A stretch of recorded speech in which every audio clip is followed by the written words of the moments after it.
শহীদ হাদি ওসমান হাদির বিচার চাই। শহীদ ওসমান হাদির বিচার আমরা কি চাই? আমরা কি চাই? রামিসা হত্যা নিয়ে যেভাবে গণ আন্দোলন শুরু হয়েছিল, এই গণ আন্দোলনের মুখে আমাদের সরকার প্রধান বলতে বাধ্য হয়েছেন 1 মাসের মধ্যে উনি ফাঁসি কার্যকর করবেন। 1 মাসের গিয়ে আজকে 1.5 মাসের মাথায় ফাঁসি কি কার্যকর হয়েছে? হয়েছে? আমাদের প্রধানমন্ত্রী সংসদে বলেছে আমি পপুলিস্ট কথাবার্তা বলি না। যদি আপনি পপুলিস্ট কথাবার্তা না বলেন, তাহলে আপনি কিভাবে একটা সরকার প্রধান হয়ে বলতে পারেন যে 1.5 মাসের মধ্যে ফাঁসি কার্যকর করবেন? রামিসা হত্যাটা আমাদের কাছে দৃশ্যমান ছিল, অপরাধীকে দৃশ্যমান ছিল,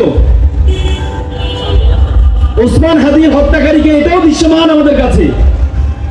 কিন্তু সে ওসমান হাদির রামিসা 4 দিনের মাথায় চার্জশিট দিয়েছে, 20 দিনের মাথায় বিচার করেছে, কিন্তু আজকে 6 মাস হয়ে গেছে শহীদ ওসমান হাদির এখনো পর্যন্ত চার্জশিট পর্যন্ত দেওয়া হয় নাই। ওসমান হাদি কোনো একটা ব্যক্তি নয়, শহীদ ওসমান হাদি কোনো ব্যক্তি নয়। শহীদ ওসমান হাদি একটা রেভলিউশন, শহীদ ওসমান হাদি একটা সংগ্রাম, শহীদ ওসমান হাদি একটা চেতনা। আজকে যদি শহীদ ওসমান হাদির বিচার যদি না করতে পারি, তাহলে ইনকিলাব মঞ্চ পরাজিত হবে না, পুরো বাংলাদেশ পরাজিত হবে। আজকে আমরা এই সুন্দর আয়োজন থেকে ঢাকা বিশ্ববিদ্যালয় আন্দোলনের সুধীরাতার বলা হয় এই মধুর ক্যান্টিন। ওসমান হাদি আমাদের বিশ্ববিদ্যালয়ের ছোট ভাই, আমার হলের পাশের হলেই ছাত্র ছিল। সে ওসমান হাদির এখনো পর্যন্ত রাষ্ট্রের পক্ষ থেকে বিচারের ক্ষেত্রে ওনারা এত বেশি গাফিলতি করছেন, এখনো পর্যন্ত চার্জশিট পর্যন্ত দেন নাই। অথচ ভারতের সাথে যারা তার হত্যাকারী, তারা ভারতে গিয়ে তারা স্বীকার করেছে।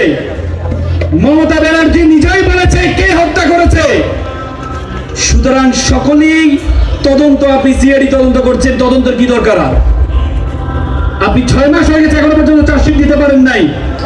ভারতের সাথে আমাদের প্রত্যর্পণ নীতি আছে, সেই নীতির আলোকে 1 বছরের বেশি সাজাপ্রাপ্ত অথবা বিচারিক কর্মকাণ্ডে 1 বছরের অধিক অপরাধে যদি কেউ অপরাধী হয়, তাহলে তাকে দিতে সরকার বাধ্য থাকবে। কিন্তু এখনো পর্যন্ত তাদেরকে আমাদের কাছে প্রত্যর্পণ করে নাই। তারা পুশিং করছে 99 লক্ষ পশ্চিমবঙ্গ থেকে, আসাম থেকে হেমন্ত সে 22 লক্ষকে পাঠিয়ে দিচ্ছে। বললো যে তাদের বাবা মা, তাদের দাদারা নাকি বাংলাদেশে জন্মগ্রহণ করেছে। যিনি প্রধানমন্ত্রী পশ্চিমবঙ্গের, ওনার মা কোন দেশে জন্মগ্রহণ করেছেন? যদি পুশিং করতে হয় বাবা মা বাংলাদেশে জন্মগ্রহণ করার কারণে, তাহলে প্রথমে পুশিং করতে হবে সুগন্ধকে বাংলাদেশে বাড়াতে হবে। আপনারা আমাদেরকে নীতি দেখান।